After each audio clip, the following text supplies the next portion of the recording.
Persuasion, by Jane Austen. Chapter 8. From this time Captain Wentworth and Anne Elliot were repeatedly in the same circle. They were soon dining in company together at Mr. Musgrove's, for the little boy's state could no longer supply his aunt with a pretence for absenting herself, and this was but the beginning of other dinings and other meetings. Whether former feelings were to be renewed must be brought to the proof. Former times must undoubtedly be brought to the recollection of each. They could not but be reverted to. The year of their engagement could not but be named by him. In the little narratives are descriptions which conversation called forth. His profession qualified him, his disposition lead him, to talk. And that was in the year 6, that happened before I went to sea in the year 6, occurred in the course of the first evening they spent together, and though his voice did not falter, and though she had no reason to suppose his eye wandering towards her while he spoke, Anne felt the utter impossibility, from her knowledge of his mind, that he could be unvisited by remembrance any more than herself. There must be the same immediate association of thought, though she was very far from conceiving it to be of equal pain. They had no conversation together, no intercourse but what the commonest civility required. Once so much to each other. Now nothing. There had been a time, when of all the large party now filling the drawing-room at Uppercross, they would have found it most difficult to cease to speak to one another. With the exception, perhaps, of Admiral and Mrs. Croft, who seemed particularly attached and happy, Anne could allow no other exceptions even among the married couples. There could have been no two hearts so open, no tastes so similar, no feelings so in unison, no countenances so beloved. Now they were as strangers, nay, worse than strangers, for they could never become acquainted. It was a perpetual estrangement. When he talked, she heard the same voice, and discerned the same mind. There was a very general ignorance of all naval matters throughout the party. And he was very much questioned, and especially by the two Miss Musgroves, who seemed hardly to have any eyes but for him, as to the manner of living on board, daily regulations, food, hours, and sea. And their surprise at his accounts, at learning the degree of accommodation and arrangement which was practicable, drew from him some pleasant ridicule, which reminded Anne of the early days when she too had been ignorant, and she too had been accused of supposing sailors to be living on board without anything to eat, or any cook to dress it if there were, or any servant to wait, or any knife and fork to use. From thus listening and thinking, she was roused by a whisper of Mrs. Musgrove's who, overcome by fond regrets, could not help saying, "Ah, Miss Anne, if it had pleased Heaven to spare my poor son, I dare say he would have been just such another by this time." Anne suppressed a smile, and listened kindly, while Mrs. Musgrove relieved her heart a little more, and for a few minutes, therefore, could not keep pace with the conversation of the others. When she could let her attention take its natural course again, she found the Miss Musgroves just fetching the Navy List, their own Navy List, the first that had ever been at Uppercross, and sitting down together to pore over it, with the professed view of finding out the ships that Captain Wentworth had commanded. "Your first was the Asp, I remember. We will look for the Asp. You will not find her there. Quite worn out and broken up. I was the last man who commanded her. Hardly fit for service then. Reported fit for home service for a year or two, and so I was sent off to the West Indies." The girls looked all amazement. "The Admiralty," he continued, "entertain themselves now and then, with sending a few hundred men to sea, in a ship not fit to be employed. But they have a great many to provide for, and among the thousands that may just as well go to the bottom as not, it is impossible for them to distinguish the very set who may be least missed." "Phoo! Phoo!" cried the Admiral, "what stuff these young fellows talk! Never was a better sloop than the Asp in her day. For an old-built sloop, you would not see her equal.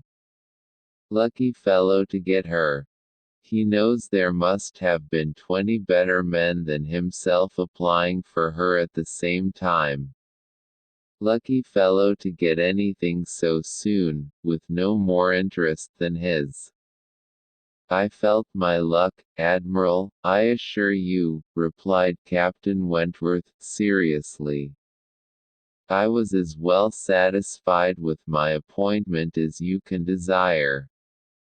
It was a great object with me at that time to be at sea, a very great object. I wanted to be doing something."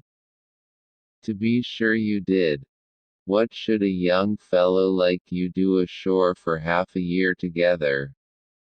If a man had not a wife, he soon wants to be afloat again." "But, Captain Wentworth," cried Louisa, "how vexed you must have been when you came to the Asp, to see what an old thing they had given you." "I knew pretty well what she was before that day," said he, smiling. "I had no more discoveries to make than you would have as to the fashion and strength of any old pelisse, which you had seen lent about among half your acquaintance ever since you could remember, and which at last, on some very wet day, is lent to yourself. Ah! She was a dear old asp to me. She did all that I wanted. I knew she would. I knew that we should either go to the bottom together, or that she would be the making of me. And I never had 2 days of foul weather all the time I was at sea in her. And after taking privateers enough to be very entertaining, I had the good luck in my passage home the next autumn, to fall in with the very French frigate I wanted.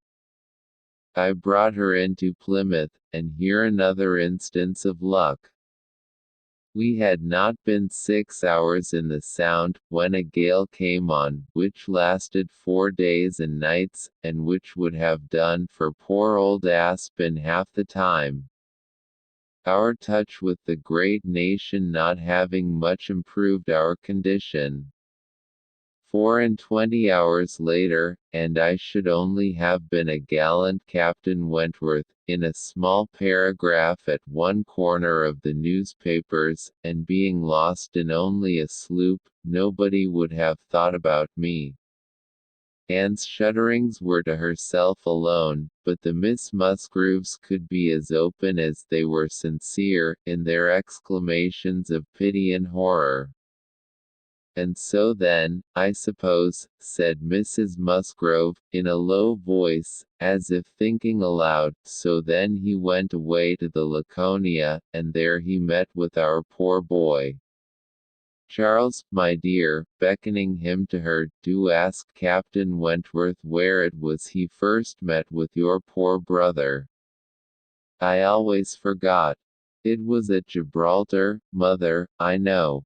Dick had been left ill at Gibraltar, with a recommendation from his former captain to Captain Wentworth. "Oh! But, Charles, tell Captain Wentworth, he need not be afraid of mentioning poor Dick before me, for it would be rather a pleasure to hear him talked of by such a good friend." Charles, being somewhat more mindful of the probabilities of the case, only nodded in reply, and walked away. The girls were now hunting for the Laconia, and Captain Wentworth could not deny himself the pleasure of taking the precious volume into his own hands to save them the trouble, and once more read aloud the little statement of her name and rate, and present non-commissioned class, observing over it that she too had been one of the best friends man ever had. Ah! Those were pleasant days when I had the Laconia. How fast I made money in her. A friend of mine and I had such a lovely cruise together off the Western Islands. Poor Harville, sister. You know how much he wanted money, worse than myself. He had a wife. Excellent fellow. I shall never forget his happiness. He felt it all, so much for her sake. I wished for him again the next summer, when I had still the same luck in the Mediterranean. And I am sure, sir, said Mrs. Musgrove, it was a lucky day for us, when you were put captain into that ship. We shall never forget what you did. Her feelings made her speak low, and Captain Wentworth, hearing only in part, and probably not having Dick Musgrove at all near his thoughts, looked rather in suspense, and as if waiting for more. My brother, whispered one of the girls, Mamma is thinking of poor Richard. Poor dear fellow, continued Mrs. Musgrove, he was grown so steady, and such an excellent correspondent, while he was under your care. Ah! It would have been a happy thing, if he had never left you. I assure you, Captain Wentworth, we are very sorry he ever left you. There was a momentary expression in Captain Wentworth's face at this speech, a certain glance of his bright eye, and curl of his handsome mouth, which convinced Anne, that instead of sharing in Mrs. Musgrove's kind wishes, as to her son, he had probably been at some pains to get rid of him. But it was too transient an indulgence of self-amusement to be detected by any who understood him less than herself. In another moment he was perfectly collected and serious, and almost instantly afterwards coming up to the sofa, on which she and Mrs. Musgrove were sitting, took a place by the latter, and entered into conversation with her, in a low voice, about her son, doing it with so much sympathy and natural grace, as showed the kindest consideration for all that was real and unabsurd in the parents' feelings. They were actually on the same sofa, for Mrs. Musgrove had most readily made room for him. They were divided only by Mrs. Musgrove. It was no insignificant barrier, indeed.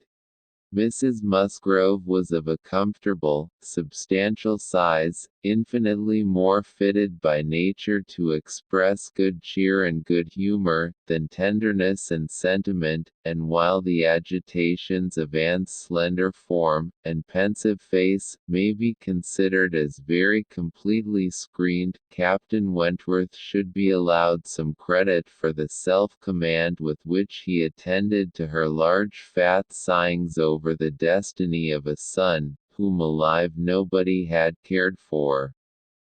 Personal size and mental sorrow have certainly no necessary proportions. A large bulky figure has as good a right to be in deep affliction, as the most graceful set of limbs in the world. But, fair or not fair, there are unbecoming conjunctions, which reason will patronize in vain, which taste cannot tolerate, which ridicule will seize. The Admiral, after taking 2 or 3 refreshing turns about the room with his hands behind him, being called to order by his wife, now came up to Captain Wentworth, and without any observation of what he might be interrupting, thinking only of his own thoughts, began with, "If you had been a week later at Lisbon, last spring, Frederick, you would have been asked to give a passage to Lady Mary Grierson and her daughters." "Should I? I am glad I was not a week later then." The Admiral abused him for his want of gallantry. He defended himself, though professing that he would never willingly admit any ladies on board a ship of his, excepting for a ball, or a visit, which a few hours might comprehend. "But, if I know myself," said he, "this is from no want of gallantry towards them. It is rather from feeling how impossible it is, with all one's efforts, and all one's sacrifices, to make the accommodations on board such as women ought to have. There can be no want of gallantry, Admiral, in rating the claims of women to every personal comfort high, and this is what I do. I hate to hear of women on board, or to see them on board, and no ship under my command shall ever convey a family of ladies anywhere, if I can help it." This brought his sister upon him. "Oh, Frederick! But I cannot believe it of you. All idle refinement, women may be as comfortable on board, as in the best house in England. I believe I have lived as much on board as most women, and I know nothing superior to the accommodations of a man of war. I declare I have not a comfort or an indulgence about me, even at Kellynch Hall," with a kind bow to Anne, "beyond what I always had in most of the ships I have lived in, and they have been 5 altogether." "Nothing to the purpose," replied her brother. "You were living with your husband, and were the only woman on board. But you, yourself, brought Mrs. Harville, her sister, her cousin, and 3 children, round from Portsmouth to Plymouth. Where was this superfine, extraordinary sort of gallantry of yours then?" "All merged in my friendship, Sophia. I would assist any brother officer's wife that I could, and I would bring anything of Harville's from the world's end, if he wanted it. But do not imagine that I did not feel it an evil in itself. Depend upon it, they were all perfectly comfortable. I might not like them the better for that perhaps. Such a number of women and children have no right to be comfortable on board." "My dear Frederick, you are talking quite idly. Pray, what would become of us poor sailors' wives, who often want to be conveyed to one port or another, after our husbands, if everybody had your feelings?" "My feelings, you see, did not prevent my taking Mrs. Harville and all her family to Plymouth. But I hate to hear you talking so like a fine gentleman, and as if women were all fine ladies, instead of rational creatures. We none of us expect to be in smooth water all our days." "Ah, my dear," said the Admiral, "when he had got a wife, he will sing a different tune. When he is married, if we have the good luck to live to another war, we shall see him do as you and I, and a great many others, have done. We shall have him very thankful to anybody that will bring him his wife. Aye, that we shall. Now I have done," cried Captain Wentworth. "When once married people begin to attack me with, 'Oh, you will think very differently, when you are married.' I can only say, no, I shall not, and then they say again, yes, you will, and there is an end of it. He got up and moved away.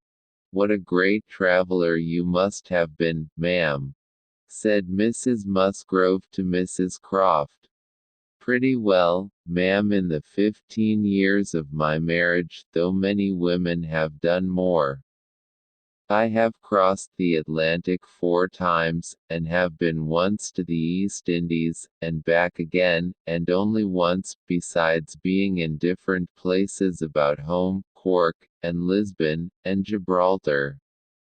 But I never went beyond the Straits, and never was in the West Indies.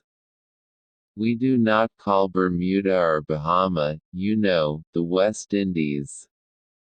Mrs. Musgrove had not a word to say in dissent. She could not accuse herself of having ever called them anything in the whole course of her life. And I do assure you, ma'am, pursued Mrs. Croft, that nothing can exceed the accommodations of a man of war. I speak, you know, of the higher rates. When you come to a frigate, of course, you are more confined. Though any reasonable woman may be perfectly happy in one of them. And I can safely say, that the happiest part of my life has been spent on board a ship. While we were together, you know, there was nothing to be feared. Thank God. I have always been blessed with excellent health, and no climate disagrees with me. A little disordered always the first 24 hours of going to sea, but never knew what sickness was afterwards. The only time I ever really suffered in body or mind, the only time that I ever fancied myself unwell, or had any ideas of danger, was the winter that I passed by myself at Deal, when the Admiral, Captain Croft then, was in the North Seas. I lived in perpetual fright at that time, and had all manner of imaginary complaints from not knowing what to do with myself, or when I should hear from him next, but as long as we could be together, nothing ever ailed me, and I never met with the smallest inconvenience. To be sure. Yes, indeed, oh yes. I am quite of your opinion, Mrs. Croft, was Mrs. Musgrove's hearty answer. There is nothing so bad as a separation. I am quite of your opinion.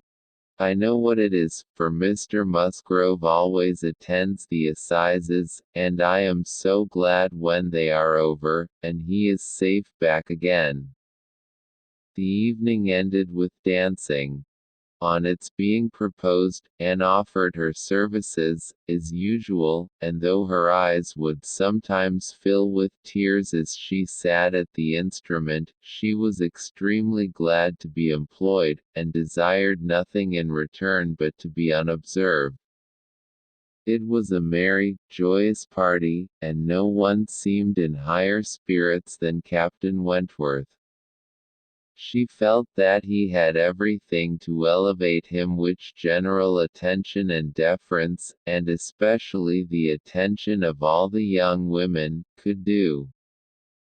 The Miss Hayters, the females of the family of cousins already mentioned, were apparently admitted to the honor of being in love with him, and as for Henrietta and Louisa, they both seemed so entirely occupied by him, that nothing but the continued appearance of the most perfect good-will between themselves could have made it credible that they were not decided rivals. If he were a little spoilt by such universal, such eager admiration, who could wonder? These were some of the thoughts which occupied Anne, while her fingers were mechanically at work, proceeding for half an hour together, equally without error, and without consciousness. Once she felt that he was looking at herself, observing her altered features, perhaps trying to trace in them the ruins of the face which had once charmed him. And once she knew that he must have spoken of her, she was hardly aware of it till she heard the answer. But then she was sure of his having asked his partner whether Miss Elliot never danced. The answer was, "Oh, no, never, she has quite given up dancing. She had rather play. She is never tired of playing." Once, too, he spoke to her. She had left the instrument on the dancing being over, and he had sat down to try to make out an air which he wished to give the Miss Musgroves an idea of. Unintentionally she returned to that part of the room, he saw her, and, instantly rising, said, with studied politeness, "I beg your pardon, madam, this is your seat," and though she immediately drew back with a decided negative, he was not to be induced to sit down again. Anne did not wish for more of such looks and speeches. His cold politeness, his ceremonious grace, were worse than anything.